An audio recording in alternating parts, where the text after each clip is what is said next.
See Parasha Nessavim, B'ezrat Hashem, right before Rosh Hashanah. Every year we say Parasha Nessavim, right before Rosh Hashanah. Atem Nessavim Hayom Kulechem Lifnei Hashem.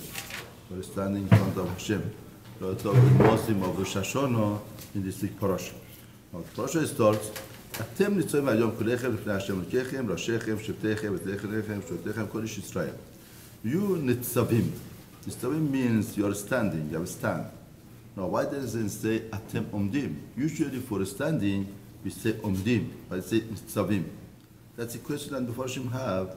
How come it says Nitzavim? There's a difference in La'amod or Nitzav. La'amod means you stand temporarily for a few minutes, for 1 hour. Nitzavim means you're going to be established there. Now it says Atem Nitzavim, you are established. Hayom today, Kulechel Lifnei Hashem. And Rashi says, what's the semichud of the parashiyot? Because last week parasha, we learned about 98 curses that Hashem cursed Kahal Israel and made a covenant with them. Now, Kahal Israel, they got paid, they got panic. What's going to happen with all of these curses? Now, the parasha says, Atem Nitzavim Hayom Kulechem. You are standing, you're going to be established, don't worry. Hayom, today, Rashi says, it's today. Rashi says, Melamed Shikinistam Mishel Hakadosh Baruch Hu B'yom Moto. It was Lifnei Moto to bring them to the Brit. Therefore, the Hayom today is the day of the Mita Moshe Rabbeinu. The Atem Nitzavim Hayom and Remes to Rosh Hashanah Hayom, that Hayom Harat Olam, that important day, that's the pregnancy of the world. Atem Nitzavim Hayom Kulechem. All of you, Lifnei Hashem, before Hashem, Elokechem, your God, Rashechem, your heads, Shiftechem of tribe, your tribes, Zichnechem, elders, officers, Kol Ish Israel. Now we say that you are standing before Hashem, Elokechem. Now the Midrash says that here the apostle is telling us that how are you standing, how are you going to be established? Kulechem. If you are all together, if you have unity. If you have unity, you are all together, then you could stand, then you're going to establish. But Chas Shalom, if there's a machloket, the unity is not there, then Chas Shalom cannot stand. Now everybody has a question, what's the best way to be Zochet Yom Hadin? Now Rabbi Rudem Azochlacha always used to say, be part of the Sibur, do something for community, do something for somebody else. Once you do something for somebody else, that gives you the greatest stand in front of Yom Hadin. Because your judgment is not going to be just your judgment, it's going to be judgment of all people that they get benefit from you. And through that, you're going to be Zoch. You have a zechut of others. Now here also is unity, to be miyachet, to be part of the sibur, to be part of a community, part of having suffering of the community, having the happiness of the community, to be together. That gives a stand to a person to stand. Now if it says Kol Ish Israel, why does he have to say Rashechem, Sheftechem, Zetlechem? It says Kol Ish Israel. Rashi says Chashuv Kodem. V'harkan Kol Ish Israel. In other words, there is a gathering and gathering. There is a gathering that's mixed. Everybody comes. But gathering of Jewish people, that there is a Shekhinah, there is a priority. There is a respect. Everybody respect others. In other words, the head, the leaders, and the youngsters, they respect the elders. There is a respect. And that respect makes it that to be stand. The Qum is through that respect. Now, it says, Tapechem, Neshechem, V'gircha Asher Machanecha, Yichot Vetzecha, Ad Shoem Mimecha.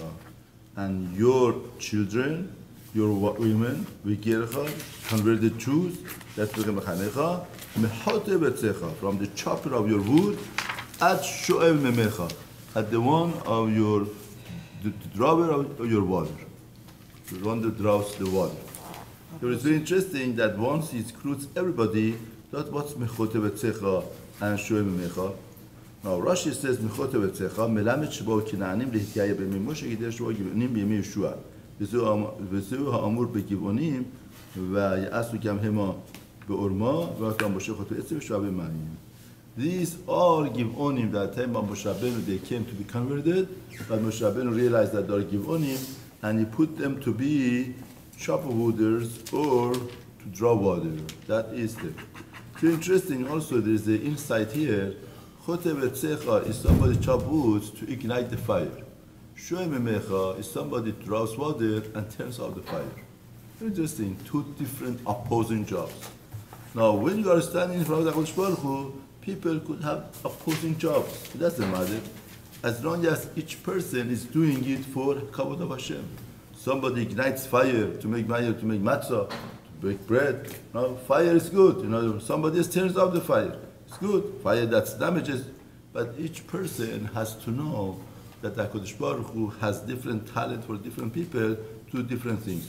As long as everybody is doing the Ratzon of Hashem, the will of HaKadosh Baruch Hu, we have to recognize and respect everybody. And say that I'm more important than you. This is more important. This, or we look down at other people. All are equal and one in front of HaKadosh Baruch Hu. Now, why are you gathered, everybody? Why everybody is there? What's the point? To make you pass through Bivit covenant, into the covenant of Hashem your God, therefore Brit and Allah. Brit is the covenant, Allah is the oath. And his oath, that Hashem is establishing today with you.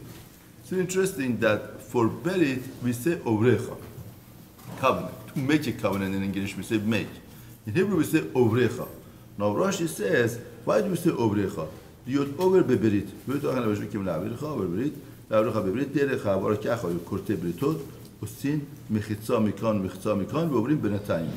Kimo shemar ha'egel hashikar tu l'shnayim ve'ru ben verita. Right.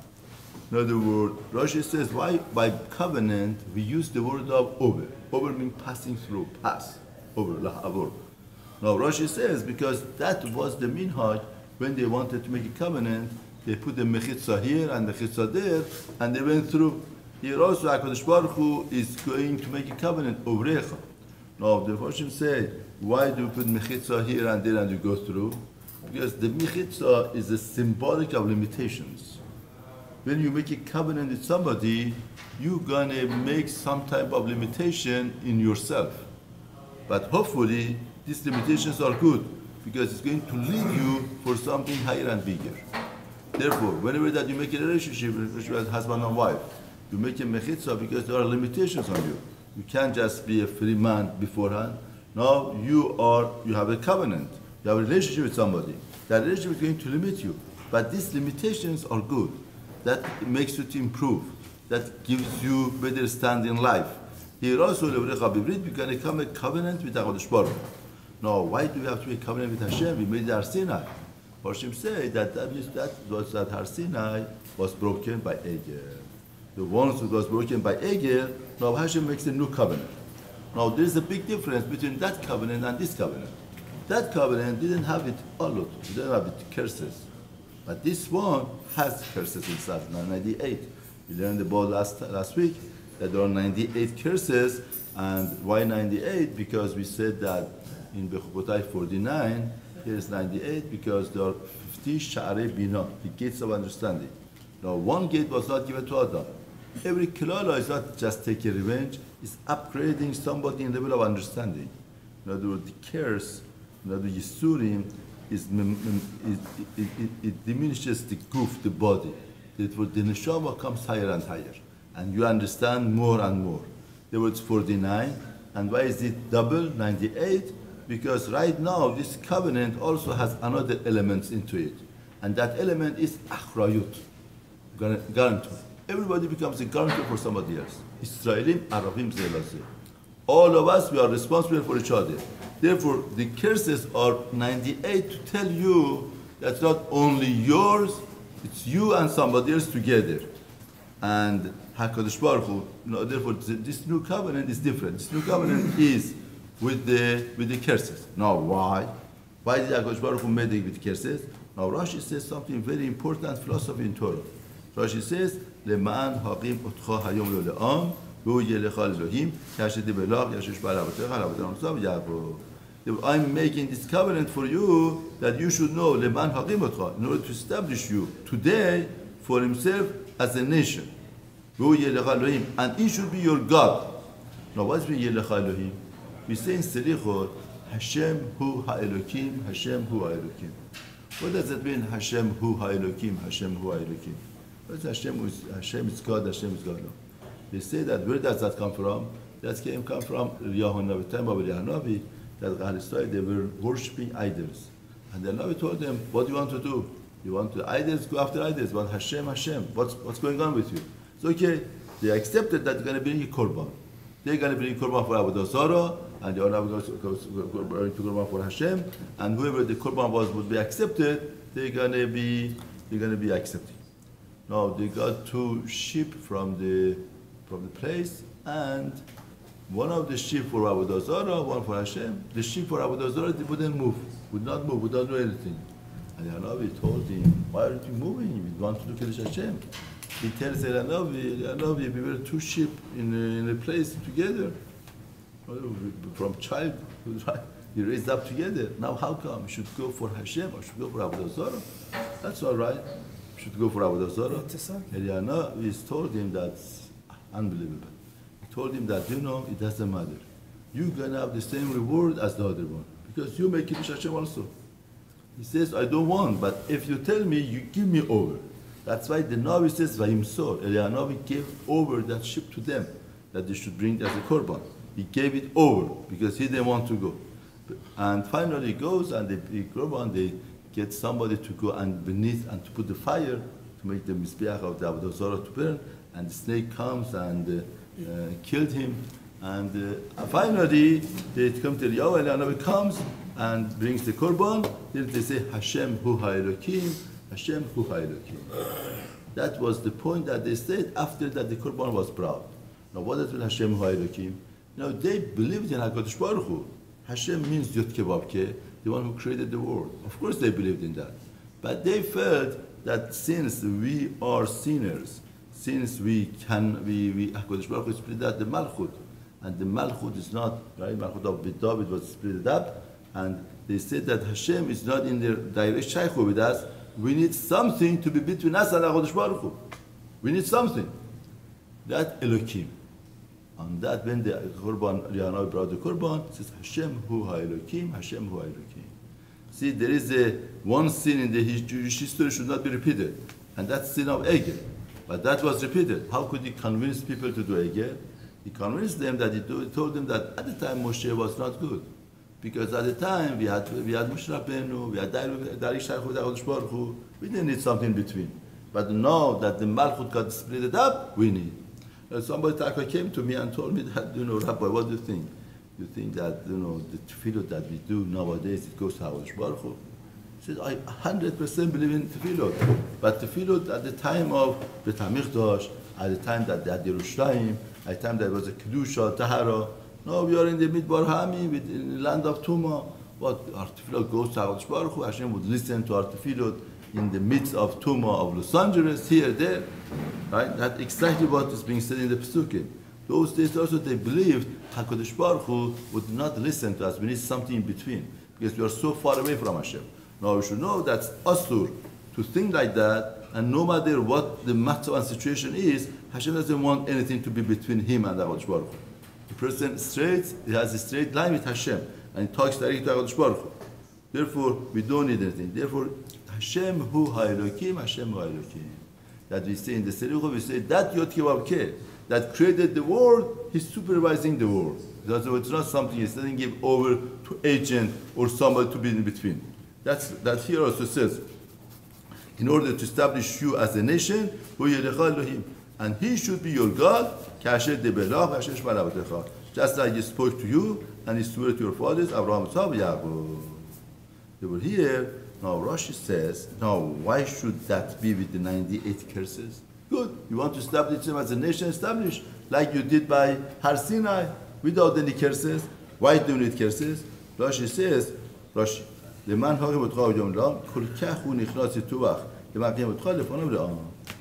so much he would trouble himself to come because he wants to establish you like a nation. Because he spoke to you. And he swore to your forefathers. He's not to exchange it with another nation, right? He promised us that he's not going to exchange to anybody else.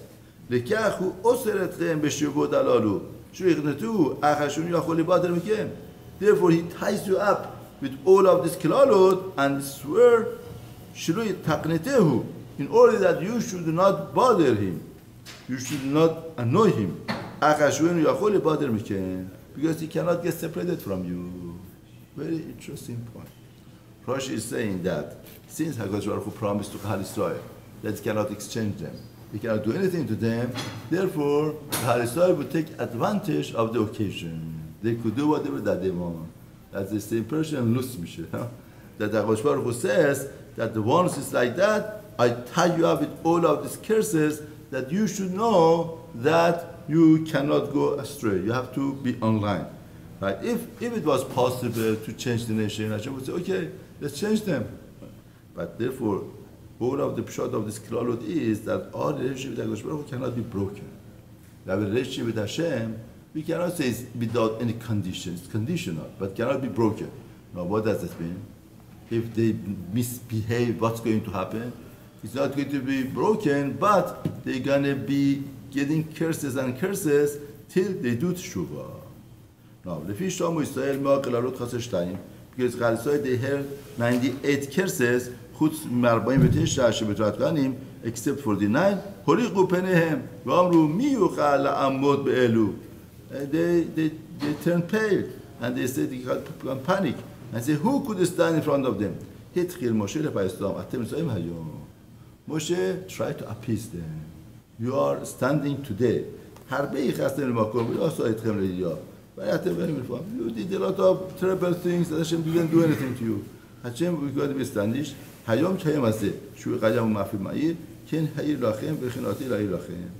Like this day, the day you see is clear, is shining.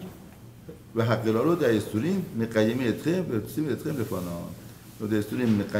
maintain you and make it stand for you.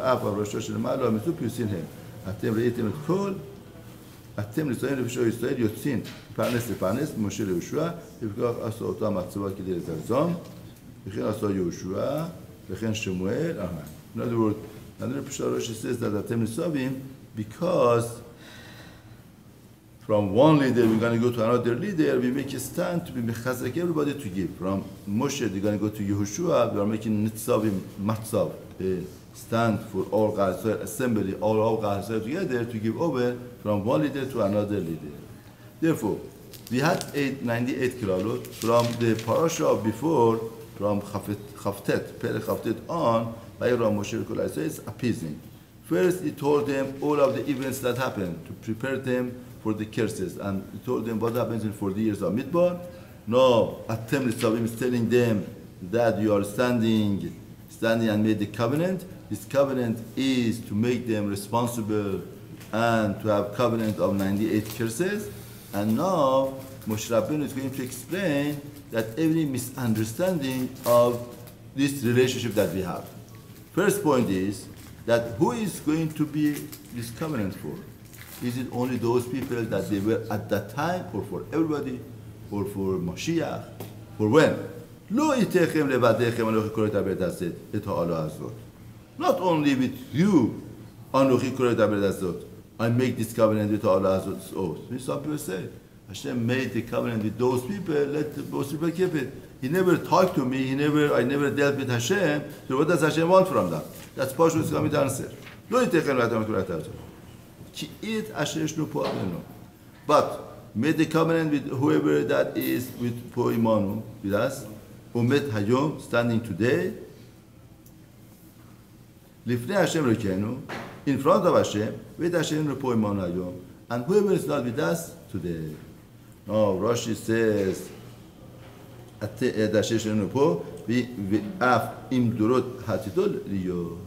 even with the new generation that they're going to be in future, Hashem made the covenant. So this covenant is not only, only for this generation. This covenant is also for all of the future generation also. Now the question is, how could HaKadosh Baruch Hu make a covenant with the future generation and to make them included also? Now there are various reasons how could they do that. First of all of the Neshamot were there. Neshamot were there. The HaKadosh Baruch Hu spoke to all of the Neshamot that's going to come from now till Mashiach. All of the Neshamot were in this covenant. Means it's not physically with us, but the Neshama would be there. Enenu po iman. In other words, imanu means with us, with our goof. Iman. But Neshama is there. Now then you're going to ask me, okay, the goof could say, Neshama was there, but I wasn't there. I'm not responsible for it. On that, we could say that the Igar of a person is the Neshama. Or we could say that also like a tree that has a fruit that comes out from that tree. All of the fruit that comes, the stem of that is that stem of that tree. Therefore here also, all of the goofing that comes out from people is from the same stem of that goof, of the father. If the father, the goof of the father is there, like as if all of the goofing are there. Because the source of the goof is the father himself. If the father produces the children as far as the goof goes. While Neshama is there. But Malbim says something unbelievable. Malbim says that, what do you think? Does HaKadosh Baruch Hu needs you to make a covenant with you? Does he need your askama? Hashem created you. Once Hashem created you, he could tell you whatever that he wants you to do. He could make any covenant with you. The Malbim says, if that's the case, why does HaKadosh Baruch Hu want that people should accept it willingly? Hashem could force them into it. Why should they do it willingly? Malbim says that the impact that's going to have on the Israel is a different impact. If they accept it willingly, on themselves, on their children, and future, all will be different because you accept it willingly. Therefore, their acceptance is only because Hashem wants to show that people also want and they understand that's good for them. Now, in that generation, it's good enough. When they find out that generation did it willingly, that shows that the impact would be for the children, that our forefathers were not forced into this. Even though that could have been forced, they weren't. And through that, or the other pshat is that if you want to give a matana to somebody and it's not here, we could give it to somebody to be zocher for him, even though that's not here. Why? Because zachin adam shelo b'fanav. When you do something of a merit for somebody, you don't have to have his content with you. Because there is a general understanding that doing something positively, merit for somebody, his content would be there. Because he wants that. Here also, all of the Torah mitzvot, it's a sechut for a person. The other person would be zachin adam shelo b'fanav. But anyway, whatever that is, the Torah is telling us that this Shavua, first of all, 2 points. First, this Shavua is al dat hamakom. Now, it's very important, when you swear somebody, you don't make swear only with the dat of the person and the other person. Because there is a case in the Gemara that somebody lent money to somebody and he told him that, no, I gave it back to you. He said, no, he didn't, and you have to make Shavua. So, okay, I come and make Shavua. Then, on the day of the Shavua, this person brought a stick with himself. And he was walking with sticks all of a sudden. And then he said, come and make Shavua. He said, okay, I make a Shavua. He gave the stick to the other person. In other words, the one that he borrowed the money, gave the stick to the one that he borrowed from. I said, hold, I make Shavua. You get? And he makes Shavua. He was about to make Shavua. The other one said, wow, he's making Shavua checker. How could he do that? He was so upset that he took his stick and pushed it down. Bang it down. And once he banged it down, the stick broke and all of the money came out. Oh. Therefore, really, he had some type of manipulation here. He wanted to give the stick to him as if he gave him the money and make Shavua. Now, from that time on, the Gemara says, from that time on, the Gemara says that when we make Shavua, the Shavua is not on the da'at, on the thinking of these two guys, is at that bedin. Shavua is at that bedin. Bedin has to see that you gave the money. If the bedin thinks that you didn't give, even if you manipulate your giving, it's not good. Here also, Yashem Shmona Yom says this Shavua is Shavua of Hashem. It's that Hamakom, that HaKadosh Baruch Hu, not that people that they would think whatever that they want to think. Now we're going to go talk about this covenant and any misunderstanding that could come out of it. Kiatem yedatem. You know, that we started in Levychaim, and that we passed meets the nations, Ammon and Moab, Asher Abarat Mibran, Vatira Chegotzem et Gudlem. And you saw their abomination and their disgusting idols. Now, you know the Rashi says, Rashi,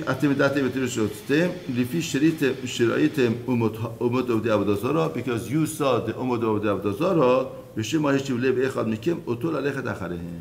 you saw their Avodah Zarah, how it works. Somebody was sick and he went around to Avodah Zarah and he got better. Someone needed Parnasa, he went to Avodah Zarah and he got Parnasa. All of this is happened and it's appealing to you.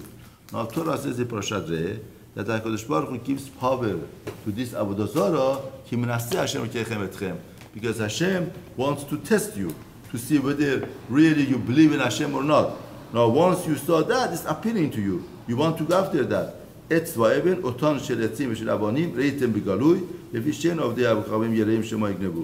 אבל של כסף וזהב עמהם, בחדר ושחותם, הם לפי שהם יראים שמא יגנבו. Rashi says, when you look at the passage, it says, you saw, they're discussing abominations of idols. עץ ואבן, it's common. Wood and stone, comma, כסף וזהב השם עמהם. Therefore, Rashi says, עץ ואבן, if it was made of עץ, wood, and stone, that's cheap, you saw it. But the one that was silver and gold, you didn't see. Asher Imai was with them in their houses, the rooms. Why? Because they were afraid to be stolen. Therefore, pen yesh bachem ish o isha, lest maybe there is among you man or woman, or mishpacha, or a family, or shevet, one tribe. Asher upon ayom, that his heart turns away today, maybe Hashem lekenu, Hashem, lalechel avot Elohim agoyim hayim. That he wants to go after pen yesh bachem, lest there is among you shoresh pore rosh blana. Maybe there is a root of fruitful root, rosh, that has rosh poison velana, type of poison, gall and wormwood. This type of bitter poison that is saying that maybe among you there is a root, fruitful, of poison, and that would give out to other people. Rashi, pen yesh bachem levikach ani Israel ash be'achem. Therefore, I have to make you swear. Pen yesh bachem shamash bachem asher upon ayom melchaber olav aberit shoresh berevashon shoresh megader esevmar kenin kilomar mefar omar be rasha begerbechem. It's going to increase rasha begerbechem, and because of that, I have to do whatever that I'm doing. Now, Mefarshim say shoresh pore rosh blana. What's the Rashi tevot? What's the Rashi tevot of shoresh pore rosh blana? What's the Rashi tevot of shoresh pore rosh blana? Shofar. Shofar, beautiful. Remez of Rosh Hashanah from this parasha is shofar. Then what's the job of shofar? The job of shofar is not just a person hears and goes home. The job of shofar is shoresh pore rosh blana. Everybody has within himself a root, fruitful root of rosh vela'ana, gall and wormwood, whatever, the bitter, poisonous, bitter roots, and these roots are within a person, that the shofar, the sound of shofar penetrates inside and destroys them, nullifies them. The whole point of shofar is a sound of malchut, to understand the kingdom of HaKadosh Baruch Hu, and to relate to the kingdom of Hashem, that HaKadosh Baruch Hu is there. Once you understand the kingdom and the malchut of Hashem, it nullifies all of the root that is poisonous. Because once you understand Hashem, then you understand that, in other words, all of the root is there because lack of recognizing or lack of accepting the malchut of Hashem. Once you understand and accept the malchut, they would be nullified. All is because of lack of understanding and lack of recognizing the malchut. Therefore, all of the point of Rosh Hashanah is that's why our tefillah, they didn't fix up anything. Our main tefillah is to accept the malchut of Hashem, because that acceptance of malchut would do most of the job, or all of the job, Now this person, when he hears all of these curses, he makes the blessing in his heart, blessing of himself in his heart, the more saying, Shalom Yeli, peace is going to be with me. In other words, I have without peace. He hears all of the klalut, he understands that the klalut applies to somebody like him, but he justifies it and says, peace with me, because with the vision of my heart I go, with the desire of my heart I go. Now, once a person does like that, and willingly, on purpose, he hears the klal, he doesn't care, and he goes with them, what does Hashem do? Leman sefot haravai tatzemah. HaKadosh Baruch Hu says, would add, Rava means drunk, Harava.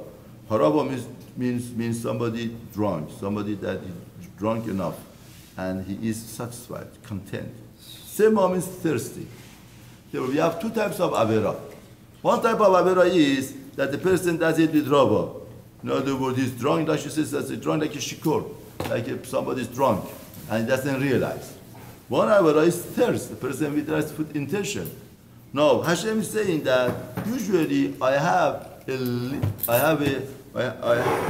least treatment for somebody that thinks by shogeg, by accident. He didn't do it really on purpose.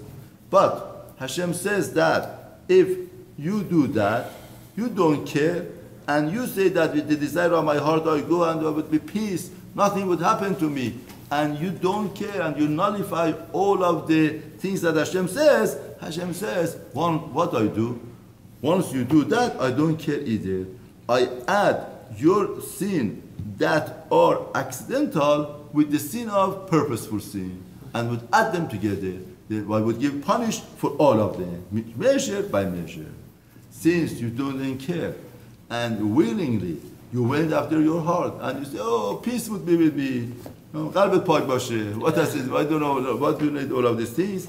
And Hashem says, once you do that, what am I going to do? Measure by measure.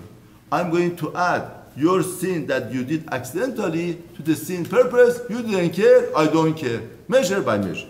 But that's the way that Rashi learns. Ramban learns unbelievable point here. Ramban learns there are two types of avera. One type of avera, a person doesn't really desire for it.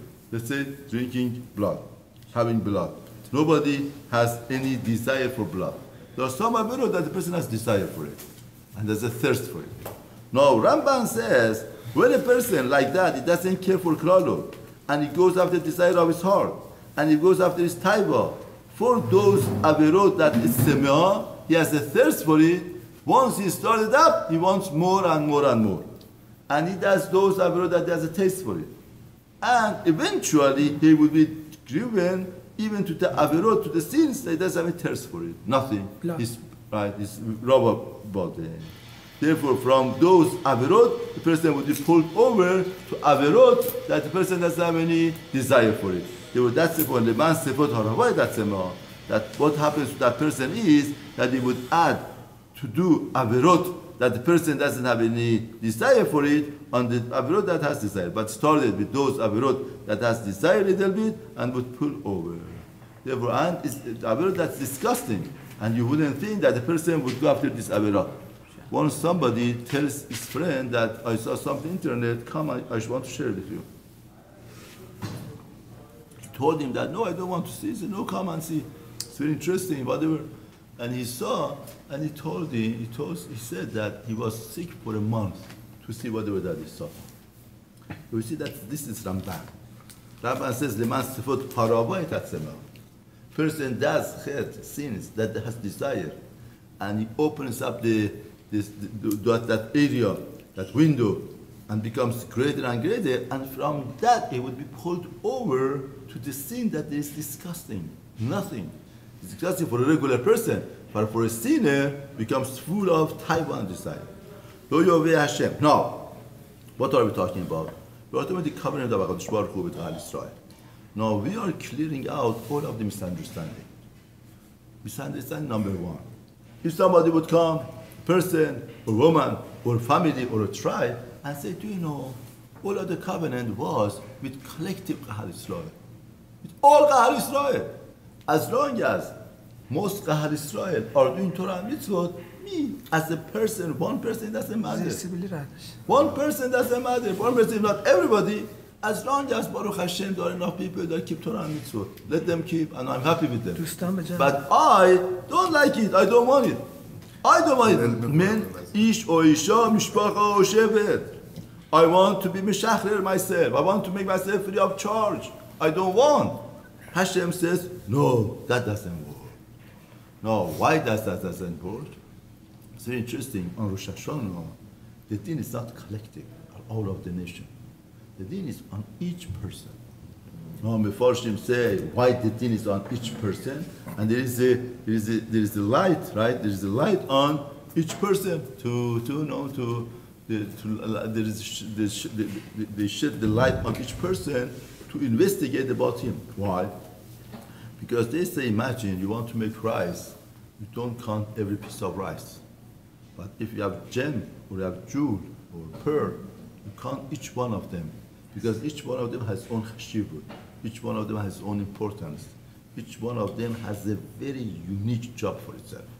So you have a piece of jewelry, piece of diamond, and with all the gems, and there are settings, and each one goes in one of them with a harmonious color and makes it beautiful. Now, if we miss even one of them, what's going to happen? If we miss one of them, the whole thing it's not worth that much, and that beauty is not there. Therefore, every single Jew is a gem. Every single Jew is a piece of diamond. Every single Jew has that piece, that duty that he has to do. The one Rosh Hashanah, HaKadosh gives different duties to different people, and each person has to do whatever. Now HaKadosh Baruch Hu is telling this person, what do you think? You think you are nobody? You think you're worth nothing? What is it I'm going to do? There's a Gemara. The Gemara says that somebody was very, very poor. And he says that once, because he did something, but God told him that, what do you want as a reward? He said, I want to be a rich person. No, I'm not rich person. I want not to be poor. Such a poor person. Moderate, right? Then the Gemara says that I told him that if I want to do like that, HaKadosh Baruch Hu has to be machriv the world, to destroy the world and makes a new world, and maybe, Shema, maybe you wouldn't be the poor person. He says, Kulahai ve'ulai, all of these things you have to go through, and maybe, I don't want it. Hashem says, if HaKadosh Baruch Hu has to work so hard, he has to work out from the Bereshit Bara and to go through Kulahai ve'ulai, all of these things, and maybe, if that's the case, I don't want it. Now, first you say, what's Pshal? This is such a big deal to change somebody from being poor to this. That's the point that we are talking right now. Yes. When you have a piece of jewelry, diamond, design, and there is a program for each one, if you want to change it, everything has to change. Because every piece of thing that the place that is harmonious with other ones. Once we move that, everything has to move. Therefore, he told him that if you don't want to keep your duty, don't think that's random, that you are a poor person. No, it's HaKadosh Baruch Hu is doing that. Once we want to take away that, we have to take away everything. Once you have to take away everything, then we don't know what's going to happen in new setting. Maybe in new setting you're going to be, you're not going to be. But that's the point of Rosh Hashanah. Rosh Hashanah. Right. Rosh Hashanah. Rosh Hashanah is a day to understand. In other words, there is a Slabatka Yeshiva that for every Yom Tov they would put a theme in the bulletin board. And when it came to Rosh Hashanah, the bulletin board says Malchut of Adam. Everybody was so surprised, amazed from Rosh Hashiva, that how come on Rosh Hashanah they put the kingdom of Adam? We thought Rosh Hashanah, they said, I'm sorry Rosh Hashiva, we thought on Rosh Hashanah it's the kingdom of HaKadosh Baruch Hu. He says, no, don't forget, it's the kingdom of Adam. Then they asked Rosh Hashiva, why? He says, imagine you want to give an honorary card, honorary plaque to somebody and say, what's honorary? Because he became a king over the ants, you know, or Murche. Who becomes honored? The ants or the person? Obviously the ants, because the person, what type of honor is it that becomes the king over the ants? The ants becomes harsh. Therefore, on Rosh Hashanah, don't forget, HaKadosh Baruch Hu has to lower down himself, has to come from the height down, to become our Melech. But we become upgraded. We become better stand when we have HaKadosh Baruch Hu as a king. If HaKadosh Baruch Hu becomes our king, it's not glorifying HaKadosh Baruch Hu. Who becomes glorified when Hashem becomes our king? We're going to become glorified. Therefore it says, Rosh Hashanah is the Malchut of Adam, not Malchut of Hashem. Lo Yaveh Hashem Tzelo V'achlo. Hashem would not will to forgive him. Ki az yeshan of Hashem, because then smoke will smoke the anger of Hashem, V'qin'ato, and his jealousy, Va'ish ha'u, to that person, V'rabta b'kol ha'ala, and come down upon him all of the oath, HaKetuvah b'Sefer Hazeh, that's written in the Sefer, U'macha Hashem et Shemo, and Hashem would delete his name, would raise his name, V'tachat Hashemayim. We are Perek Chavtet, Pasuk Chav. Perek Chavtet, Pasuk Chav. V'hivdil Hashem l'ra, and Hashem would separate him, l'ra, disaster, for disaster. Mikol Shivtei Israel, from all of the tribes of Israel, Kechol ha'orot abrit, like all of the oath of the covenant, HaKetuvah b'Sefer HaTorah, that's written in this Sefer Torah. Therefore, Hashem would separate him. Now, Hashem says, Midah by Midah. He separated himself, right? We're talking about somebody who wanted to seclude himself. He says that all Chai Yisrael do the job. I would be separated. I say, measure by measure. You want to separate yourself, not to be part of them. Separate. Hashem separates him. Very good. Therefore, that's what Hashem does. Therefore, don't forget that Rambam says in Chot Shuvah that if somebody doesn't do any Avera, he keeps all of the mitzvot, and he goes and he lives in a cave, he doesn't partake in the pleasure of the community of Ahl Israel, and he doesn't suffer like them. He keeps Torah by himself. He doesn't join the community, doesn't become part of the community. He says, why do I need? I do Torah mitzvot myself, but Torah Haba. Now Rambam says, he would have thought that such a person, maybe he wouldn't get the high position on Abba. He didn't do any Avera. He didn't say Lashon Hara.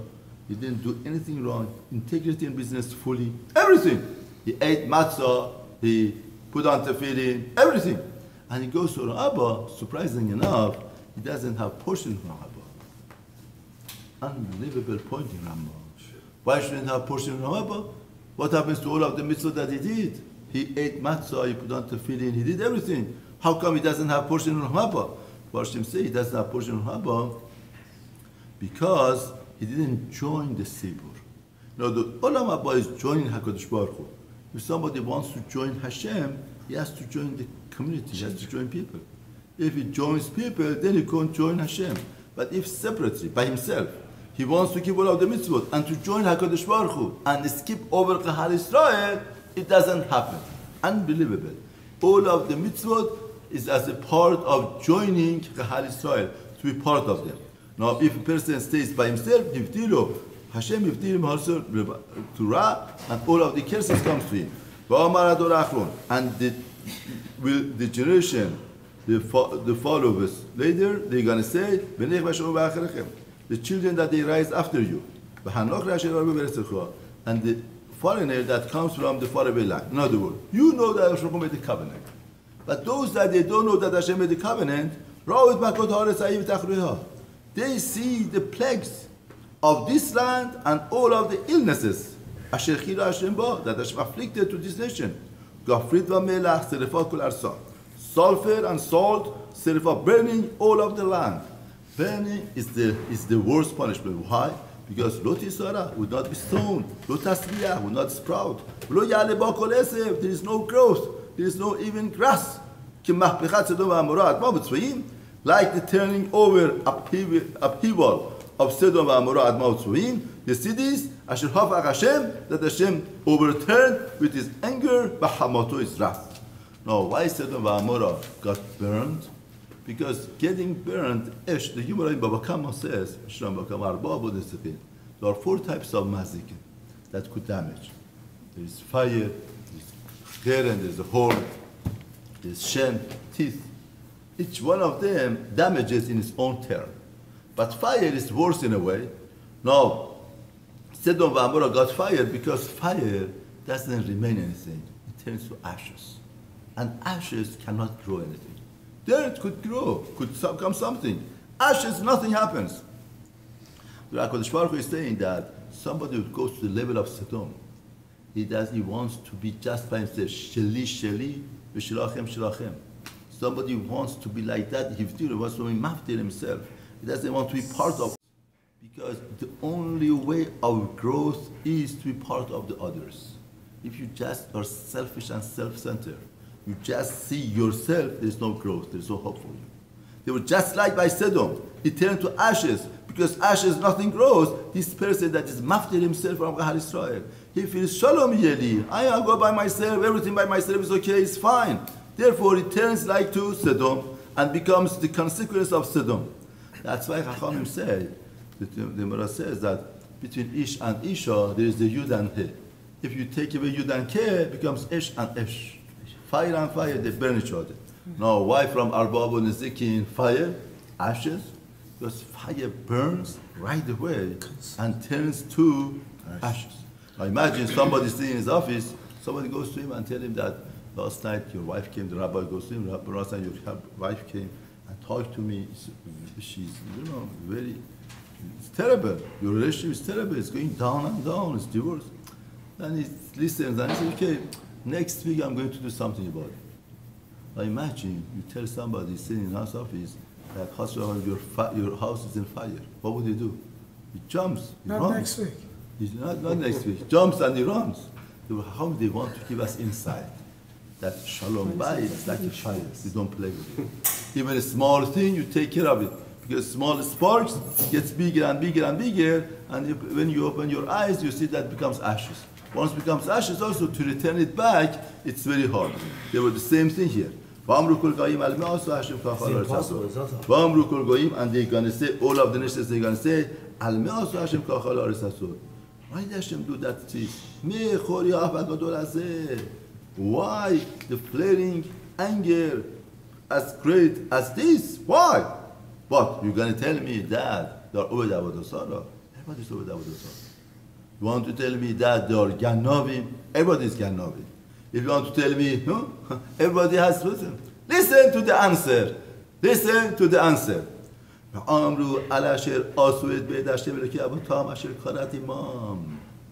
It's not because of the sins that they do. It's because they left the covenant that Hashem made with them.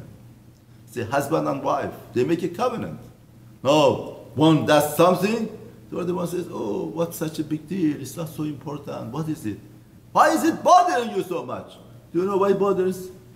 It's not the matter of the money or the object. What bothers is breaking the covenant, breaking that relationship, breaking that intimacy.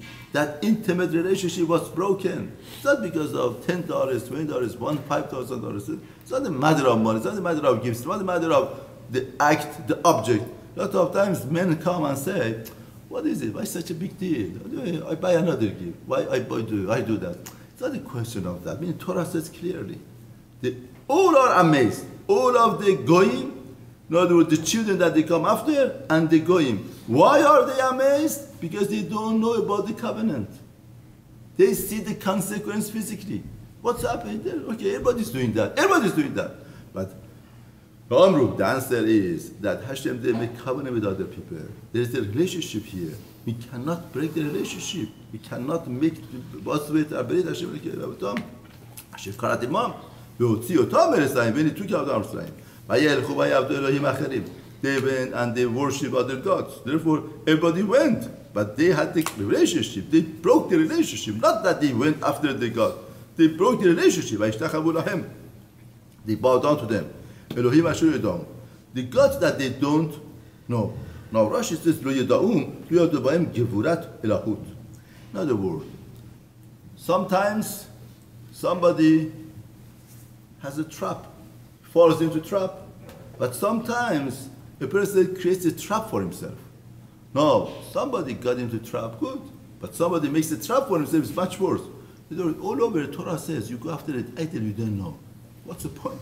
No, don't know. All are bad, but we have bad and bad. Bad is something that you get trapped.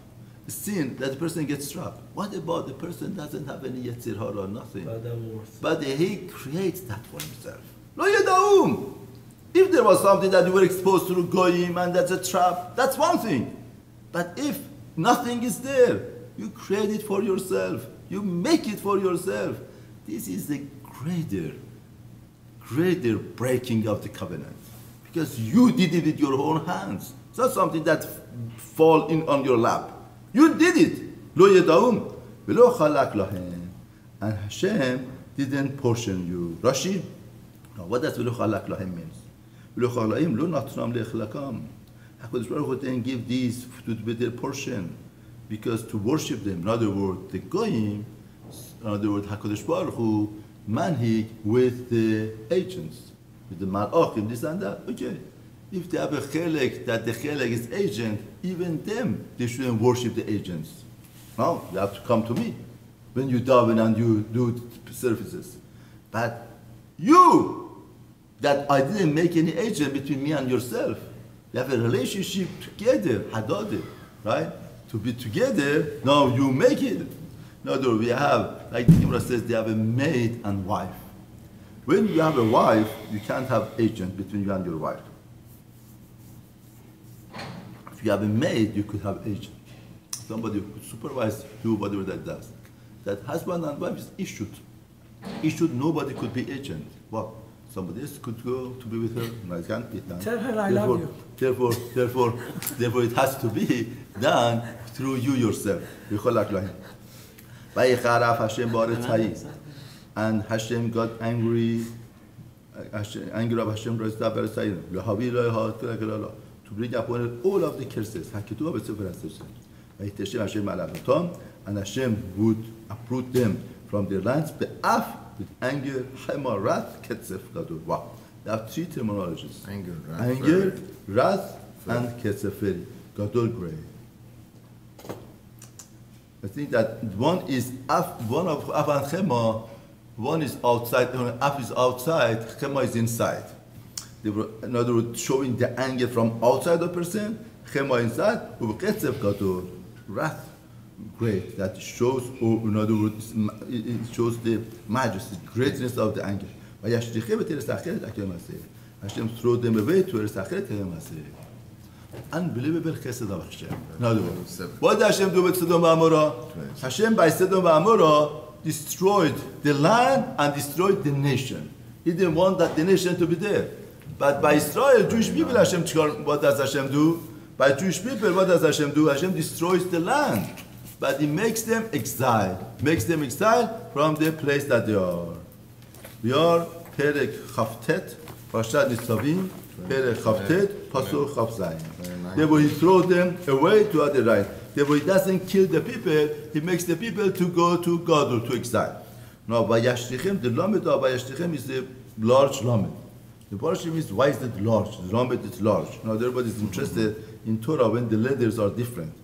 Now the version says large lamed from the vayashtichem means throw them. Large lamed denotes that the throwing was great, was large. He threw them all over. That's like we see nowadays. The Jewish people are all over. They are not just got separated from between one country close by or here and there. All over you see them. Lamed, large lamed shows that. Another thing is that lamed is 30. 30 shows Yerach Levana. 30 days, and we know that the Malchut from Avraham to Shlomo HaMelech was 15 generation of Malchut, and from Shlomo HaMelech to Tzidkiyahu that first Beit HaMikdash got destroyed, the Malchut got destroyed, Malchut of Israel is 15, is 30. That's Lamed here, 30. 30 generation of Malchut. After 30 generation of Malchut, Malchut is over, and we're going to be waiting for Moshiach. Now, like today that we see the consequence of it. Like now that Taka we see the consequence of it till Mashiach comes. It still continues. Right, he's talking about when the destruction happens, still continues till Mashiach comes. Now the pastor is saying like this. Now we said that the covenant over here is covenant between all God and Israel, and one more point is here. That there is the arbut. What does arbut means? We are responsible for each other. We are guarantor for each other. No. Hashem says, because somebody sinned, because you are responsible for that, Hashem brings the Makkah to all of the land. Right? Kol haaretz was one man. Now, if that's the case, you're going to have a complaint. Maybe somebody in his own house, he does whatever that he wants, he does Avodah Zarah, and all of us in trouble. He says, no, Hanistarot da Hashem elkeh. The hidden things are for HaKadosh Baruch Hu to design and to take care of it, to rectify. But those that are revealed things is for us and for our children till eternity. That we should do all of the words of this Torah. Therefore, here is saying that, over here Torah is pointing out that there is an arvut. We are responsible for story, Rashi. If you say, what should we do?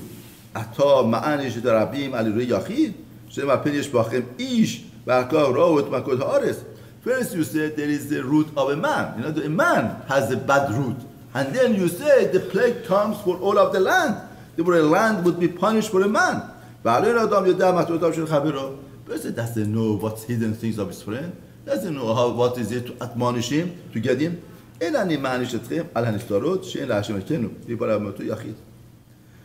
Hashem says, I don't punish you for the hidden things. I just punish that person. But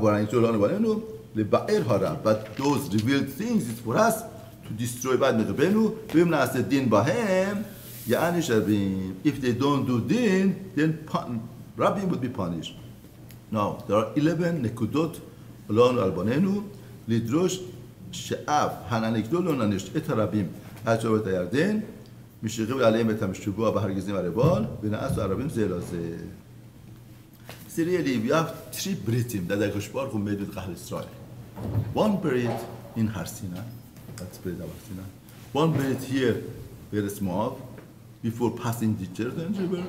Another brit when Har Gerizim HaEval, that the Levychaim and all of the people come, that we learn Parashat, bringing up Parashat Tavo, when come to the land of Israel. It's interesting that the Arab becoming Arab for each other starts in the land of Israel.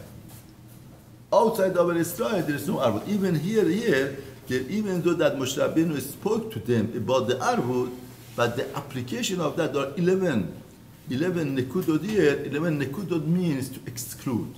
Whatever that's being said over here, we are excluding. What are we excluding? That these things would not happen till. Now it's very interesting that Lanu Banenu, we understand why there is nekudot on Lanu Banenu. For us and our children. Ad, on the ayin of ad, there is nekudah. Now say, why the nekudah? Now, for us and our children is very clear. For us and our children, there is a covenant that for not revealed things, we are responsible. Now, why the nekudah should be on ayin? Ad olam. Ayin also has a nekudah. Why ayin? That's good enough. Now, 11 is 11 letters of the name of Hashem. Now they say ayin, why? Ayin becomes 70. Because from now, that's Shiva Asar, right now, is 7th of Adar. Because that's the date of the Petira of Moshe Rabbeinu. From 7th of Adar till they pass the Jordan River and they go to Israel. Har Gerizim HaEval, which is in the beginning of the beginning of Pesach. So Pesach is 70 days. Therefore, this ayin comes to exclude these 70 days that the Negro doesn't start till 70 days from now, which is Har Gerizim and Har Eval. Some Mefarshim say like that. Beautiful. Therefore, we are responsible for Klal Yisrael. You know, Klal Yisrael, we are like a ship in the ocean with the big ship with the different cabinets. That each one is not allowed to make a hole in its own, punch into the cabinet, its own cabinet, because if it does that, then the water would come and would drown all of the boats together. Now we're going to go to new parasha. So far we finished this parasha. Therefore there's a covenant with HaKadosh Baruch Hu of one by one, and there's a covenant of responsibility. Now we're going to talk about how do we end up all of this kilalot. Now by 49 kilalot of Parashat Bechukotai, Torah says it ends up. But here it doesn't tell us when it ends up. It ends up from here. This is the contrast of Teshuvah and Geulah. These things didn't happen yet. This is going to happen B'Sat Hashem by the time of Moshiach. Now, when it happens, comes to you, all of these things, the cursing and the blessing and the cursing, asher natati lefanecha, that I will present in front of you, v'hashivota levavecha, and you should take it to your heart, bechol hagoyim, all of the nations, asher yitecha Hashem yitecha shama, that Hashem dispersed you, your God there. Therefore, all of this brachot and kilalot comes to you, and you're going to do teshuvah. Now, what makes you do teshuvah? The kilala or the bracha? Usually we think the kilala, curses, but it says bracha and kilala. Now, before Hashem say, why did he say bracha and kilala? Before Hashem say, he said bracha and kilala because if we just would say kilala, we say, okay, kilala happens, kilala.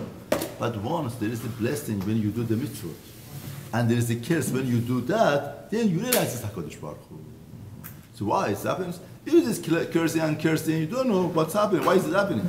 But when you are good and Hashem gives you the bracha, and when Charisar are not like Navi, Navi is full of that. When they are good, Hashem is good with them. Hashem gives them bracha, blessing and everything at the time that we had Navi. And once they go astray, they go off, what does Hashem do? Hashem cursed them. Therefore, bracha with all of them. V'shavta Hashem Elokecha.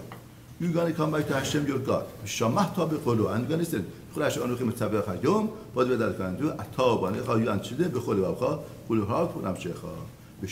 Therefore, that's the mitzvah that the pasuk is saying. V'shavta ad Hashem Elokecha. What does v'shavta mean? Utuv. And you will return. You will return. It's not a command. It's a haftacha, it's a promise. It's a promise that you're going to do teshuvah. Now, before Hashem said, what is it? Do we learn the mitzvah of teshuvah from here that you should do teshuvah? Hashem said, no, it's not the command that you should do teshuvah. He says that Hashem says, when I do these things, you will return. You read yourself, it's not the command. V'shavta Hashem Elokecha. The Rambam says, from here we cannot learn the mitzvah of teshuvah. Because it's not the command that you're going to do teshuvah. He says, you will return. Once I do, that's a promise. That's going to happen. Ramban says, it's a mitzvah of teshuvah. We learn from here, mitzvah of teshuvah. And the shavta means, you should come back. Now, Ramban says, if there is a mitzvah of teshuvah from here, you should come back. Why was it said in the lashon of promise? You should have said, with shavta, you're going to come back. Because HaKadosh Baruch Hu said in the lashon of promise, because Hashem wants to let you know that it's a promise, it's a haftacha that you can do teshuvah. Therefore, really, the pasuk means you should come back. It's a command. But the pasuk was in the lashon of promise to tell you that as a fact that you're going to do teshuvah. Now, what does V'shav Hashem mean? V'shav Hashem Shivutcha. What does Shivutcha mean? Shivutcha means people in captivity. Shivut, Shavui, comes from captivity. No, V'shav Hashem Elokecha. What does Shav means? Shav means return, come back. He says, Hashem, come back et Shavutcha. The pasuk doesn't make sense. The pasuk should have said, Hashem will return, Heshiv. We have bring back. In Hebrew, bring back is Heshiv. It doesn't say Heshiv, it says Shav. Now, before Hashem say, by this day, Shav Hashem Elokecha Shavutcha, Rashi, V'shav Hashem Shavutcha, Hayo Lichtov V'Heshiv et Shavutcha. The pasuk should have said Heshiv et Shavutcha. Hashem would bring back your captivity. But instead of saying V'Heshiv, Hashem says V'shav. Shav means he returns back. Rabbi Dram to Mikan, Kaviyah V'Hashina, Shiruya Im Yisrael, B'Starat Galuta. Therefore, the pasuk is saying that HaKadosh Baruch Hu, why does it say Hashem returns back? Doesn't say Hashem brings back, it says Hashem returns back. No, Hashem writes for himself that he comes back. Why? Because Shekhinah is in Galut with Kahal Israel, in exile with Kahal Israel. No, they are translating it. They are translating, but it's not bring back. The apostle says comes back. Now Rashi says, why does he write comes back? Because Hashem himself is in Galut. And when he returns back to Hal Israel, he returns back himself also. V'shav, he comes back also. Because Shekhinah begaluta. Because Shekhinah itself is in Galut with Hal Israel. There was a very important concept that HaKadosh Baruch Hu, like Moshe Rabbeinu, when he revealed to HaKadosh Baruch Hu, when he revealed to Moshe Rabbeinu, he came to a thorn. Could have come to a nice cedar tree, nice, pleasant flower, beautiful rose. But came to the thorn. Why? It's a very important concept. In other words, they say that there's a father that all of his children, they became very chashuve, Roshi Yeshivot, and chashuve people. They asked the father, what was secret? How did you do it? Such a great chinuch. He didn't want to say this and that, but finally he said something very interesting. He said that the most important point in chinuch is the consequence of act. People should know any act that's wrong has consequence. Any act that's good has consequence, rewarding and punishment. They have to know that there is a rewarding and punishment. Now he did a good job. He gave a reward and gave punishment. Now, what was his punishment? His punishment was that, you remember something was called butter? Yes. Bread and butter and jam. Old days we used to eat, right? Bread and butter and jam, right? Now, he would punish any child that did something wrong, he wouldn't give him jam on that moment. That was the punishment. You know, you don't deserve to get jam because you did something wrong. You eat your bread and, you know, understand, there's a lot of chokhmah into it. You can't take away the food of a person for punishing. You can't punish somebody to take away the needs that he has, because then you are punishing yourself and punishing the system. In other words, he has to go to school, he has to learn. Always be very careful, parents. You cannot punish somebody something that's needy and something that... No, those days they didn't have a room full of toys to take away the toys or something. Even that, or iPhone or something. They were the most thing that's very basic of life. What was basic of life? They eat for food. No, we say that don't do it, jam. No, it doesn't end up here. The crucial point of the story is that whenever that he didn't eat, he didn't give jam to his children, he didn't eat jam himself either. That was the point that he did. Imo anochi betzara, like HaKadosh Baruch Hu says, it's in Vidgalu today.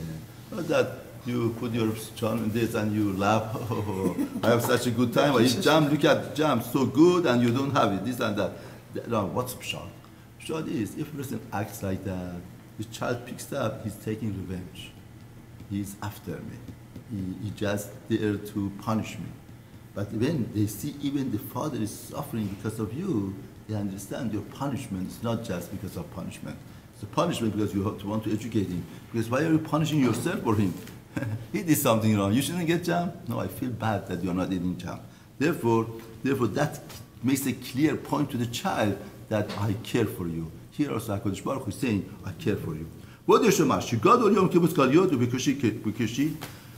No, we are coming to answer why that he should have said, Hashem should have said, I will bring you back. But Hashem doesn't say that. Hashem says, I come back. Now why? Why did he write coming back for himself? Because the day that the Kaliyot would be gathered, so God Kushi and hard,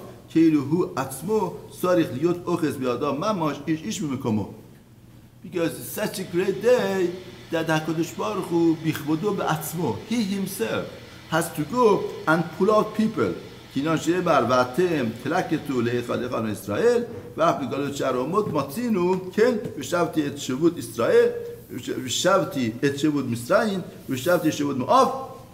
In other words, Rashi is saying like this. How would these people say? How does HaKadosh Baruch Hu turn by the galut? There are so much intermarriage. So many Jews are here, there. Some are China, Japan. Some people we don't know whether they are Jews or not. The answer is in this Rashi here. In other words, HaKadosh Baruch Hu, he himself does the job, pull out people. Nobody could do that except Hashem. Therefore, that means to say it's so crucial and so hard that nobody could do except HaKadosh Baruch Hu. We need the power of Hashem for doing that, and Hashem does it. Therefore, we come, and he would have mercy upon you, and he will return with the Betzra, and he would gather all of your nation, that Hashem, that scattered you, Hashem, your God, all over. In other words, they're very interesting, the apostles. So also say, Hashem, come back, pick up captives, returns back, and you have to see, that Hashem gathered you there. Once Rav Novach Weinberg, see somebody has earrings and he has a long hair, he comes to shul. A man And he tells him that, do you know HaKadosh Baruch Hu? He says, yes, HaKadosh Baruch Hu is my best friend. He says, how come Hashem is your best friend? What is it? He says, you don't know. Hashem is my best friend. I love him so much. He said, what happened? He said, I had a motorcycle, I was riding it on a road in mountains. And you know, the road turned, I turned. The road turned, I turned. One time I turned, the road didn't turn. And I jumped out. And I was about to fall from the mountain. There was a branch of tree next to me. I hold it. And I couldn't even look under my beneath. What's happening? I could fall down. What do you think, Rabbi? Who put that branch of tree here? HaKadosh Baruch Hu is my best friend. He saved my life. You know, Novak Warmik laughed and I told him, I want to ask you a question. He says, what's the question? He says, who brought the accident for you? I was shocked. Well, what does it mean? He meant to tell him, like the apostle here is saying, Hashem would bring your back from the scattered that Hashem did to you. Hashem scattered you at this. Therefore, there is a point, HaKadosh Baruch Hu has a message for you. That happened to you to shake you, to make you are in a relationship, you have to do something about it. Yes, HaKadosh Baruch Hu brought the accident and brought the Hatzalah. No, not every time Hashem brings the Yeshua. You have to move up, you have to do something about it. If you're scattered, dispersed, would be the end of the heavens, from there Hashem would gather you, and from there He would take you. And Hashem, and bring you Hashem to this land that possessed your forefathers, and you shall possess it, and He would do good to you, and He would increase you from your fathers. Hashem will circumcise. Hashem, your heart and the heart of your generation, to love Hashem with all of your heart, all of your soul, in order that you may live forever. Therefore, here we are learning that here they are talking about the Geula Avatida. When Mashiach comes and says, "Mal Hashem, circumcise your heart," means Ramban says that they would go back like Adam Rishon before the sin. Yetzer Hara would not be such a strong Yetzer Hara, and he would go like that before the sin. That Yetzer Hara was from outside, was not from inside. So please put on the air conditioning, please. And Hashem would put all of these curses on your enemies, the one that you hate, Asher Davucha, that they chased after you, Ve'ata Tashuv, and you're going to come back with Shamahta Beqol Hashem, and you're going to listen to the voice of Hashem, Vasita, and you're going to do it, Kol Mitzvotov, all of His commands, Asher Anachim Etzavecha Hayom, that I command you today. They were saying that Hashem would give all of these curses to your enemies, and you're going to come back and listen to the voice of Hashem, and you're going to do mitzvotah, and Hashem will make you outstanding for all of the work of your hand, fruit of your womb, fruit of your animals, fruit of your land. But fruit of the womb, your children, fruit of your animals are the cattle, and the land. The tova for good. Because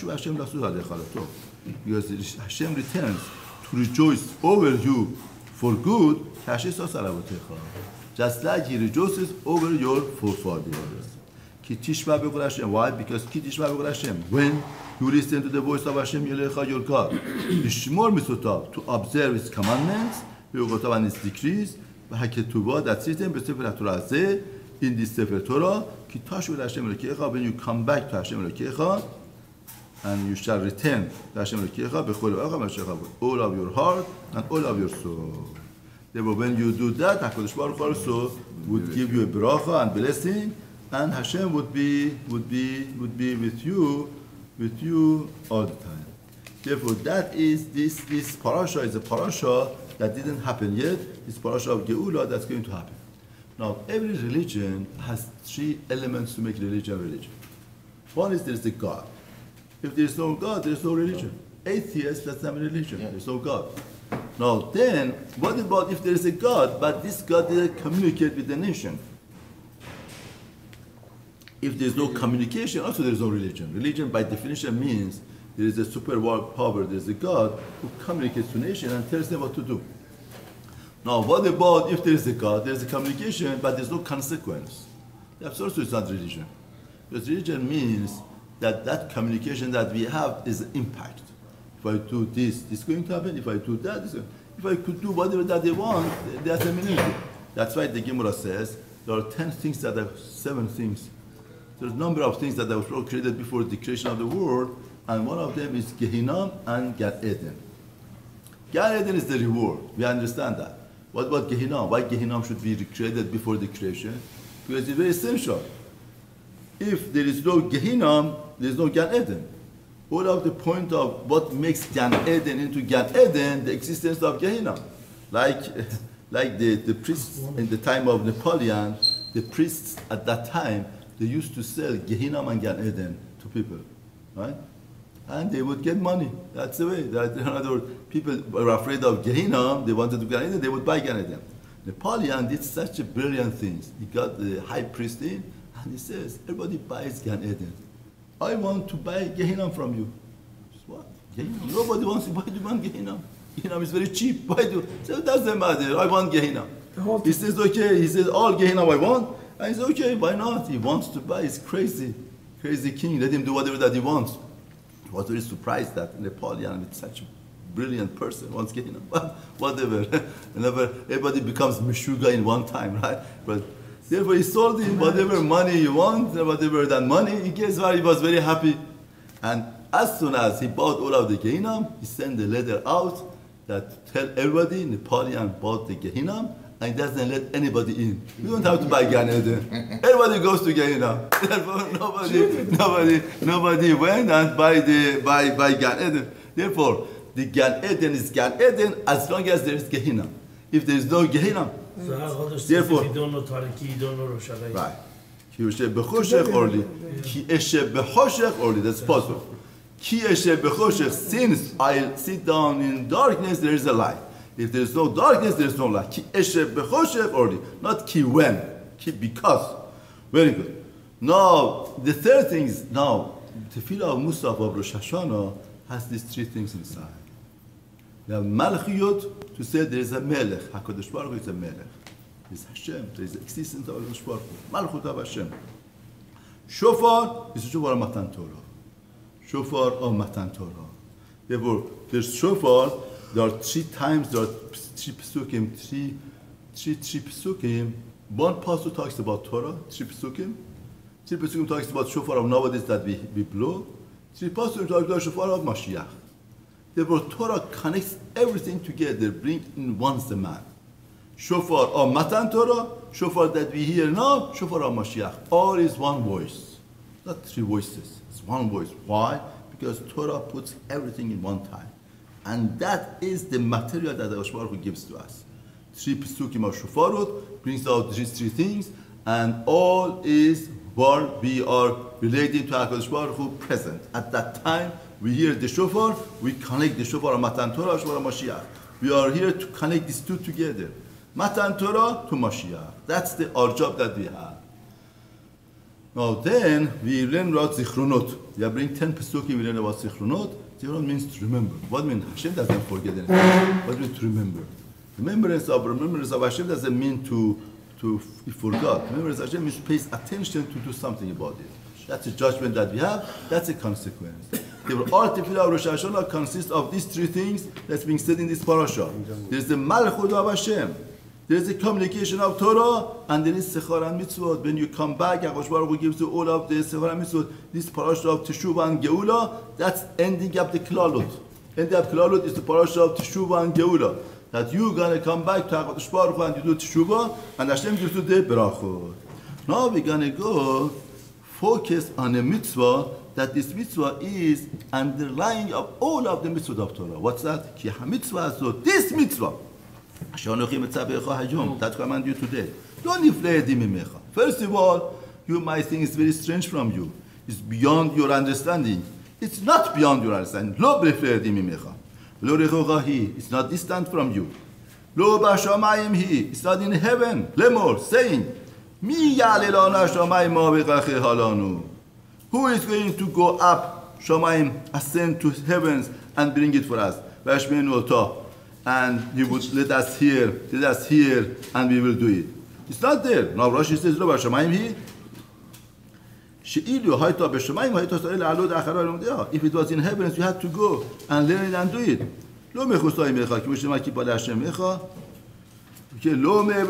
It's not cross the seas. It is. Who is going to pass over the side of the Yam? Should it take it for us? And should us say, that we should do it. Therefore, this mitzvah that we are talking about is not in heavens, it's not overseas. Where is it? It's close to you very much, extremely, so close to you. It's in your mouth and your heart to do it. Therefore, this mitzvah is not far away. You know, if it would have been far away, you have to go and get it and do it. Baruch Hu says that I'm not making it so far away. It's not so far away. This mitzvah is very close to you. You should just get up and do it. It's in your heart and your mouth and your heart. Now Rashi says, what is this mitzvah is so close? What is it? Rashi Yudalet, Shikaro Velecha, HaTorah Neten Alachem Beketab Ba'al Peh. Torah, your pasuk Yudalet, Rashi Yudalet, Perek Lamed, pasuk Yudalet. Shikaro Velecha, HaTorah Neten Alachem Beketab Ba'al Peh. The Torah was given to you, Alachem Beketab Ba'al Peh. In other words, the Torah is in your mouth, Torah Ba'al Peh, and Bekitab, when you learn it Ba'al Peh, you learn it Bekitab, and you understand it. Therefore, this mitzvah, Rashi says, refers to Torah. Now, Mitzvah, Rashi, Moshe Rabbeinu is saying at the end of everything. Parasha of Geula, Parasha of Teshuvah, says that what makes you to give you stability, what gives you kiyum, and everything is mitzvah. What is mitzvah? Torah.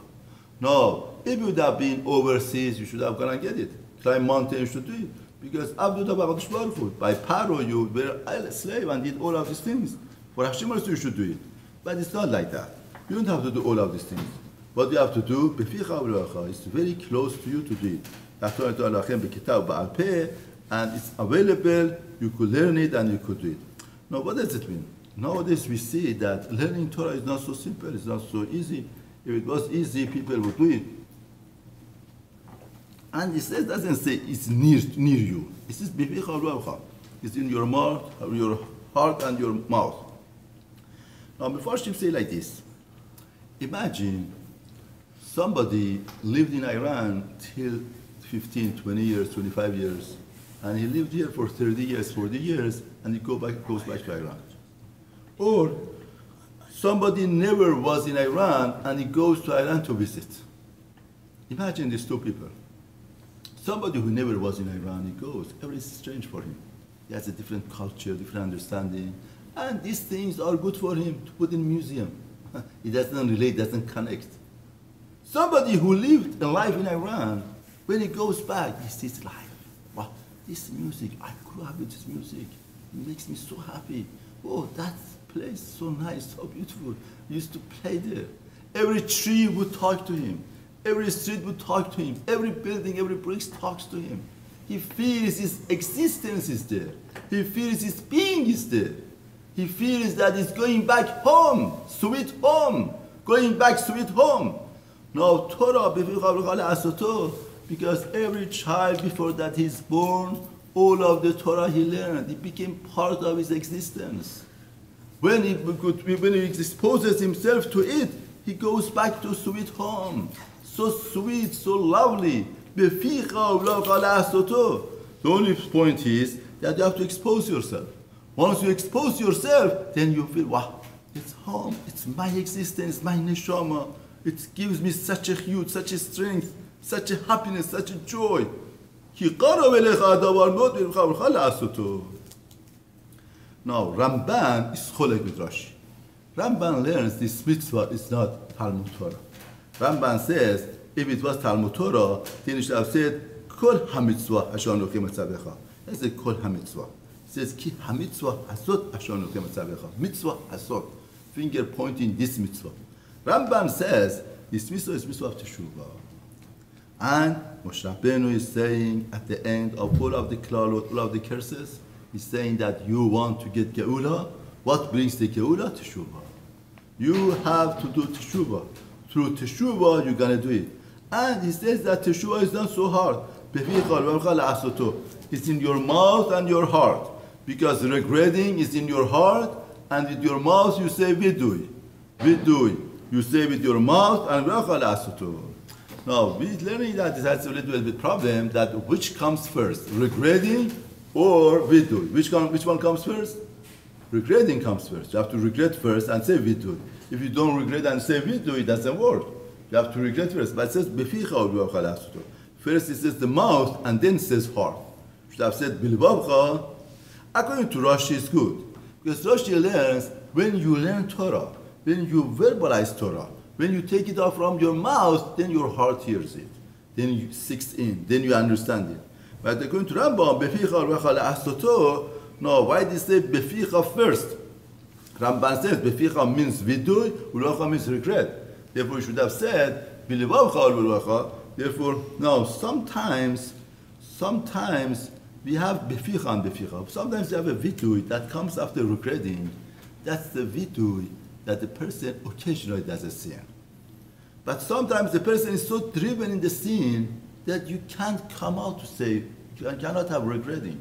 Regretting doesn't come. You are so shukua in the avera. Then, at least verbally, you have to make a distance between yourself and avera. You talk to yourself. This avera destroys me. This avera is going to take away my olam haba. See, a lot of times you talk to yourself for something, right? Here also, you talk to yourself, beficha. Once you verbalize it and you give some stand in your mind and you focus and you say it, then regret would come little by little. Therefore, it depends on what type of sin a person is doing. In other words, if it's a sin, occasionally, okay, good, regret will come first. But if a person is driven, then regret is not there. Then at least you talk about it, you try to make it distant, and little by little, a person would get to have regret also. But the point is like this, that every sin, a person should not become one with the sin. In other words, teshuvah is departure from the sin. Person would say that this sin, if a person could stop it and regret it, stop and regret, and in other words, we have every teshuvah is the four steps of disconnecting from the chet. First step is disconnecting. How do you disconnect? You don't do it, stop it. Then emotionally you have to disconnect. How do you emotionally disconnect from a sin? Regret. Regret means is a state of being in psychology that you are regretting for doing something like that. It doesn't befitting you. You are above that. It's not your dignity. The consequence is so terrible that you don't want to have anything to do with that act. That's regretting. Person could stop physically and regret emotionally, but it's in back of your mind, you might go back to it. 5 years, 3 years, it's some type of connection there. The experience was so great that there are resemblance of that thing in your mind, and you might go back to it. Kabbalah al-Ha'atid. You have to accept from now on, I'm not going to do it. No, it's going to destroy me. It's going to take eternity from me. I'm not going to back to it. That's this connection in the future. Then you verbalize whatever that you said. That is the vitu. That's the vitu. Therefore, the point is a person has to depart from the sin. Sometimes the person is not capable of doing that. You say, I depart from the sin. That departure is you don't become one with the sin. You say that I'm going to depart from this sin. If I can't do it today, I do it tomorrow. Tomorrow, 5 years from now. Not 5 years from now, 10 years, 20 years, 50 years from now. But I'm eventually going to get away from this sin. That's the avodah of teshuvah. But what is the first step of teshuvah? We talked about it. What's the first step of teshuvah? What's the first step of teshuvah? Acknowledgement, acceptance. First step of teshuvah is dip apple in the honey. Why do we dip apple in the honey and we eat it? What is it? 68, it's not working. Something wrong. Therefore, when we dip apple in the honey, means we enjoy life. We count our own blessings. Rosh Hashanah, first thing that we do, we dip apple in the honey, we thank HaKadosh Baruch Hu. We thank HaKadosh Baruch Hu that you gave us so much blessings. Because that's the first step of Teshuvah. First step of Teshuvah is to be thankful to HaKadosh Baruch Hu, to realize everything is a blessing. Our life, our health, our things. That's why we take an apple. We have some fruits that naturally are sweet at the table. We don't take them. We don't apple and dip it in honey. Because life is like apple. Apple could be sour, could be sweet. Depends on you. You dip it in honey, you make it sweet. Therefore, once you have that beautiful sweetness of life, you want to be thankful to HaKadosh Baruch Hu. How are you going to be thankful? You're going to do Teshuvah naturally. Chachamim are very smart the way that they did it for us. That's why Rosh Hashanah, we don't talk about sins. We don't talk about anything. We talk about our sweet relationship with HaKadosh Baruch Hu. How sweet it is to have a king. How pleasant it is to have somebody to take care of you and do everything for you. Once you realize that, then on Yemei Teshuvah, you try to achieve it. See, I gave you today the life and the good, the death and the evil. That I command you today, you should love Hashem your God. You should go in His ways. One of the mitzvot is to go to the ways of Hashem. Just like Hashem is Rachum, Rachum. Chanun, Chanun. Hashem has Erech Hapayim. Hashem has Erech Hapayim. It prolongs His anger. We should prolong. You shouldn't get angry so fast and quick. Now, Ben Ish Chai, Mefarshim say, on Rosh Hashanah it's asur to get angry. Rosh Hashanah is the foundation of the building of life. And anger is the vacuum to the building. It destroys the building. It's like making a building on sand. It collapses. Therefore, on Rosh Hashanah, a person has to be very, very careful not to get angry. And the Mishra is even Shabbat. Even Shabbat, Rosh Hashanah, Kedusha, the more Kedusha is, Satan tries harder. Whatever that happens, say, Yamzu, Yamzu. In other words, we accept the Malchut of Hashem on Rosh Hashanah, blowing shofar, and we're going to go home. Our wife does something, son does something, get angry. Okay, when you get angry, you show that you're not accepting the Malchut of Hashem. Why do you get angry? Because your Malchut got crushed. But if you accept the Malchut of Hashem, then HaKadosh Baruch Hu wants it. Therefore, you are okay with it. And you should observe His commandments and His decrees and His judgments. You will live and you will multiply. And Hashem would bless you in the land that you come to possess it. If it turns away your heart, Moshe Rabbeinu, Ramban says over here, Moshe Rabbeinu is going to write one more time to warn you not to let your heart turn away. And you go, and you are drawn astray, and you bow down to God, other gods, and you worship them. I will tell you, you are going to be destroyed certainly. You are not going to lengthen your days on the land, that you cross the Jordan, you can come to possess it. I will take witness for you today. Shamayim Varetz, heavens and earth. Now Rashi says, why heavens and earth? Because they are there forever.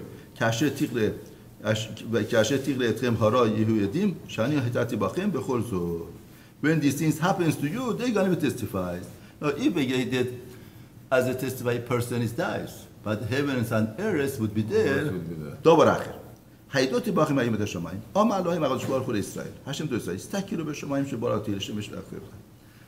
at the Shamayim that I created to serve you.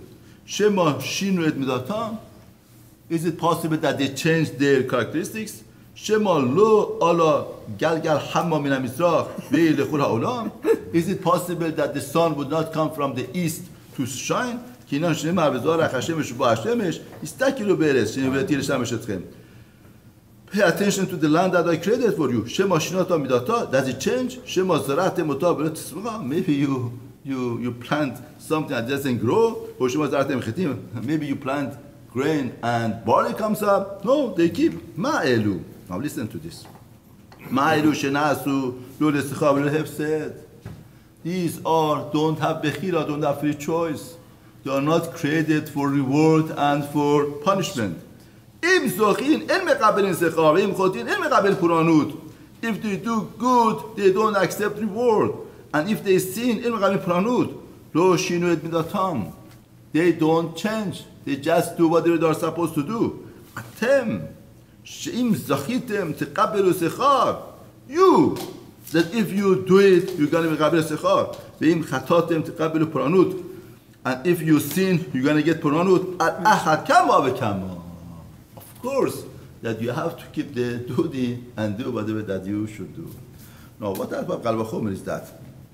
Mufarshim asks that Bishtama, sun and moon and the land, the heavens and the land, they are doing the duty. It's like a machinery. They are doing whatever they are supposed to do. They don't have bechira, they don't have free choice, and it says. But you have free will. You have free will. You have free will. If you do, you get sechar, and if you don't, you're gonna lose everything. Therefore, what type of sushtal is that? First, him say like this: Imagine we tell a worker that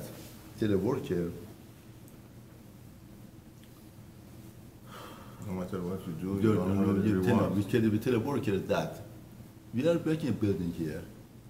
Every brick that you put here, we're gonna give you diamond instead of whatever that you are doing. Or we take a worker and we tell him that every brick that you put, we give you $100, right? Once we tell somebody that for every brick that you put, we give $100 or be $50 or $10, we are creating a free will in him that whether he should do or not, maybe he'd rather to go to sleep. But what about if we tell him for every brick that you do, you get a diamond? You get a diamond as the size of the brick that you put. No choice. No choice. Beautiful. That's the point Chazal are making. Chazal are making is the stupidity when you think about it. When you think about it, when a person does an avera, he gets something very minute, very small. But when you do mitzvot, you're going to close to HaKadosh Baruch Hu. You're going to become one with Him. The only thing is that Mr. Hara makes you forget. Mr. Hara is so appealing and so great that he makes you forget. On that, HaKadosh Baruch Hu gave you wisdom. HaKadosh Baruch Hu gave you chokhmah. HaKadosh Baruch Hu gave you understanding that these heavens and land don't have that understanding. Therefore, the comparing notes is the good comparing notes to point out that what are you comparing with what? You say it's funny to be compared to heavens and earth. It's funny the way that you are comparing Yetzer Hara and Yetzer Tov. Yetzer Hara is a nivra, is a creature. At the end of the day, it's a creature. Hashem is the Boreh. Once you are doing in a positive line, you are working with HaKadosh Baruch Hu. One person imagine a computer with a program of local and global. It's not comparable. It's local, it's global. What are you comparing with what? Whatever that he wants to offer you is only local. The other one is global. Think a little bit. Once you think about it, another Chazal are pointing out, yes, Yetzer Hara is appealing. Yetzer Hara builds illusion. But all you need a needle. You pop it up. You have a chokhmah, you have a wisdom, and you pop it. You could pop it. Therefore, that would be the comparison here. Therefore, he says, you should know that I gave you the life and death in front of you. You should choose the Chaim. In other words, what does it mean, Bacharta b'Chaim? Do I have a choice or not? What do you mean, Bacharta? Now, Rashi says, it's like somebody gives you the Bechira, but tells you, I advise you to choose this. This is better. Like a father that takes the son and tells him, all of this property belongs to you. You could choose whatever that you want. But I advise you, this piece of land, I worked with it, I know. It's a very good piece of land. Take it. In order that you should live and your children, to love Hashem your God. You listen to His voice, to cling to Him, because that's your life and your length of your days. To live on the land that Hashem swore for you, Avraham, one example. Let's say tonight is Shabbat. It's the last Shabbat of the year. Some Mefarshim say this Shabbat is mechaper on all of the Shabbatim. Some say next Shabbat. There's two midrash. One midrash says this week, last week of the week. Midrash says the next week because the first week. Both are true. One is polishing of the building and finish up the building. One is foundation of the building. So this Shabbat is mechaper. Now let's say that to point out whatever that Moshe Rabbeinu here is saying, that this Shabbat is mechaper and Shabbat. In other words, if somebody comes to you and tells you, I want to take away the mitzvah of Shabbat from you and offer you something else, what would you ready to take and give up the mitzvah of Shabbat? Of course, I'm talking about those who are Shomer Shabbat. They have the taste of Shabbat. They understand what Shabbat is about, right? If you offer a Jew that's Shomer Shabbat and understands the joy of Shabbat, he's not ready to exchange that joy of Shabbat with anything else. We have a personal experience, right? Right? We have a personal experience that we are not ready to give up a little bit of Shabbat. Do you know why? Because it came from Avraham. Because the Midrash says, HaKadosh Baruch Hu, Moshe Rabbeinu tells HaKadosh Baruch Hu that, what happens to the word of the mitzvot? Hashem says, Olam Haba. Moshe Rabbeinu said, Silye Nacht behze halvaya nasiyeh. It's better, cash in is better. They want something cash. They have to fill it. Hashem says, yes, you are right. What do we do? I take it out from my storage, Shabbat, and give it to them. What do you see from this Midrash? That Shabbat was not part of the Bria of HaKadosh Baruch Hu, creation of Hashem. HaKadosh Baruch Hu brought Shabbat out of his storage room. Whatever that is, this treasure. Therefore, that belongs to Olam Haba. Became part of Olam Haseh. Therefore, we have some senses of Shabbat, we can understand what Olam Haba is about.